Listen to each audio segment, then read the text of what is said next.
이번 3월 A매치를 통해서 토트넘 선수들의 근황을 살펴보면 먼저 로메로는 아르헨티나 본국으로 돌아가서 2경기 중에 1경기만 치렀습니다.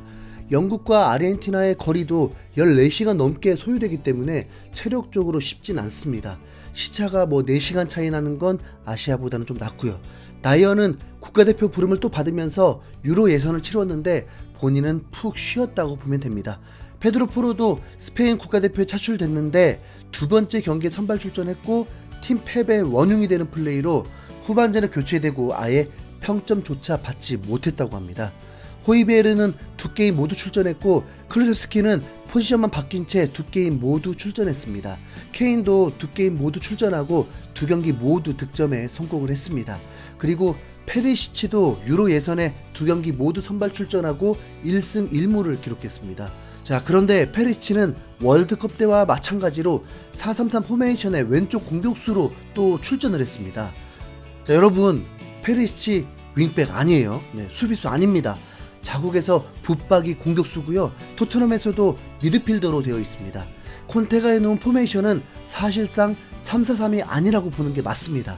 실제 경기 중에 전술은 자주 바뀌는 게 맞죠. 상대를 교란시키기 위해서나 단점을 커버하기 위해서나 누군가가 멀티플레이어 혹은 프리롤이 되어 있다면 전술은 변하기 마련입니다. 페리시치가 출전한 경기는 3-4-3이라고 보면 안 되는 게 맞습니다. 3-4-3 포메이션은 3명의 센터백 완벽한 수비수를 두는 것입니다. 그리고 4명 중앙 사이드 쪽이 윙백이라고 불리면서 수비도 커버하고 공격도 병행하는 역할을 합니다. 이게 가능할 윙백은 쉽게 말하면 멀티플레이어죠. 그래서 이 양쪽의 윙백은 엄청난 체력을 요구하는 게 이 포메이션의 핵심입니다. 자, 그럼 3-4-3 포메이션을 토트넘에 대입해 볼 때 그런 윙백이 있었나요? 수비와 공격이 동시에 되는 윙백. 분명한 건 윙백은 수비를 기반하는 공격 가담이지 공격수가 수비도 맞는 게 아니라는 거 인정하시죠? 페리시치는 윙백이 아니었다고 보는 게 맞습니다. 콘테의 주문이 아니더라도 누가 맞더라도 페리시치가 윙백 자리에 들어가게 된다면 항상 토트넘 수비에 문제가 생길 수밖에 없습니다. 스텔리니 코치는 이를 충분히 인지한 듯 대부분 경기에서 페리시치의 활용을 최소화했고 결과도 냈습니다. 마지막 울버햄튼전 패배는 다이어가 출전 정지가 되고 윙백 자리가 빌 수밖에 없었기 때문이었다고 보는 게 맞겠죠. 이제 리그 경기가 재개가 되면서 스텔리니 감독이 페리시치를 과연 어떻게 활용할까가 매우 궁금해했는데 어쩌면 자연스럽게 페리시치를 기용하지 않을 듯 합니다. 페리시치가 A매치 두 번째 경기에서 후반 종료 직전에 정강이 쪽을 세게 밟히면서 그 자리에서 쓰러졌고 치료를 받은 뒤에 쩔뚝이면서 터치라인 밖으로 나갔습니다.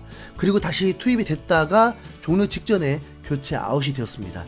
스스로 걸어 나갔다는 게 큰 부상은 아닐 수 있지만 나이도 있으신데 다치고도 4일 후에 출전은 무리지 않나요? 다른 해외 매체들은 페리시치마저 부상으로 이탈할 수 있었다면서 큰 위기처럼 말하는데 개인적으로는 부상이 아니더라도 페리시치가 무조건 빠져야 한다고 생각하는 1인이라서 전혀 요동치 않았습니다. 콘테가 떠나자마자 풋볼 런던은 맘 놓고 페리시치에 대해 기사를 게재했는데 콘테가 토트넘에서 16개월 동안 머무는 동안 페리시치를 이적료 없이 자유계약으로 영입했고 높은 연봉을 지급했다. 페리시치는 9어시스트와 한 골을 기록했고 대부분 코너킥에서 공격 포인트를 기록했다. 수비적인 부분에서 페리시치는 프리미어리그의 속도에 적응하는데 어려움을 겪었다. 콘테의 이탈로 토트넘이 3백을 사용하지 않을 경우 페리시치는 손흥민과 윙어를 놓고 직접적인 경쟁을 펼쳐야 할 수도 있다. 페리시치는 레프트백과는 어울리지 않는다. 그가 올여름 콘테를 따라 이탈리아로 돌아가는지 지켜보는 것은 흥미로울 것이라고. 이 정도면 거의 토트넘에서 필요 악의 선수로 취급한 거죠. 분명 그는 40실점에 큰 기여도 했습니다. 분명 지난 시즌보다 더 업그레이드 부분이 있는데 실점이 엄청나게 늘었다? 한 가지 이유밖에 찾을 수 없지 않을까요?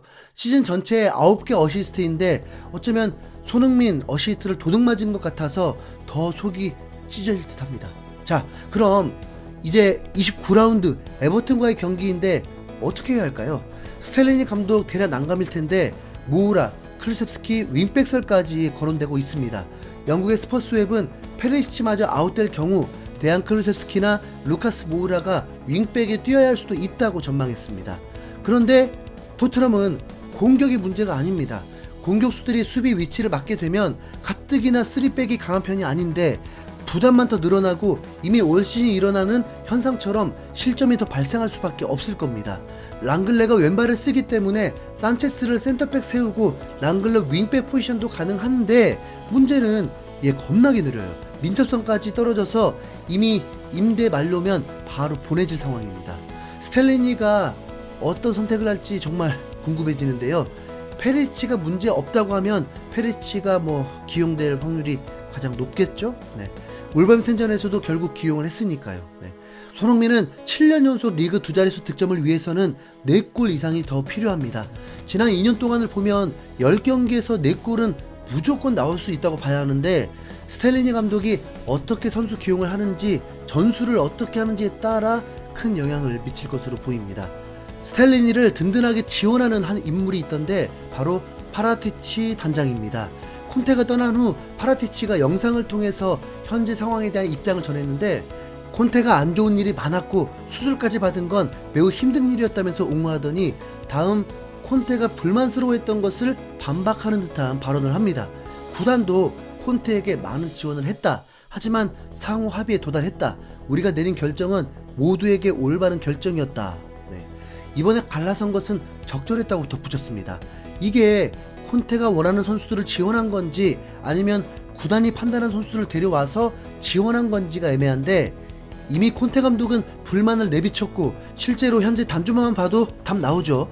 소속팀에서 좋은 활약하고 있던 선수를 거기다 겨울 이적 시장을 통해서 에버튼으로 이적하기 직전인 선수를 하이제킹해서 데려왔는데 정말 놀랍습니다. FA컵 32강에 교체를 출전시킨 게 전부입니다. 콘테가 데려왔을 리가 없는 선수라는 뜻이죠. 네. 베르바인보다 더 환장할 상황일 겁니다. 파라티치는 이어서 스텔리니는 콘테가 없을 때 팀을 훌륭히 지휘했다. 토트넘에서 많은 시간을 보낸 라이언 메이슨 코치도 있다. 선수들은 훈련 습관이나 스타일을 바꿀 필요 없다. 단 10경기 만에 모든 것을 바꾸는 건 선수들에게 어려운 일이 될 것이다. 다른 감독들에 대해 이야기하거나 언론들의 추측에 반응하고 싶지 않다. 우리는 우리에게 집중하고 있으며 스텔리니를 돕는 것에만 집중하고 있다.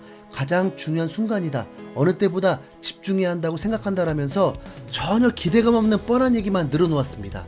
그런데 이런 말한 이유가 있는 듯합니다. 곧 이어서 영국 언론을 통해 전해지길 영국 가디언은 FIFA는 파라티치 단장의 유벤투스 비리로 인한 징계를 이탈리아에서 전 세계로 확장한다고 알렸다.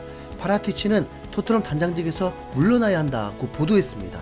그러니까 당장에 토트넘에서 단장직에서 물러나야 한다는 것입니다. 파라티치가 토트넘 단장을 유지할 방법은 항소밖에 없는데 가디언은 항소해도 승소할 확률이 매우 낮다고 보고 있습니다.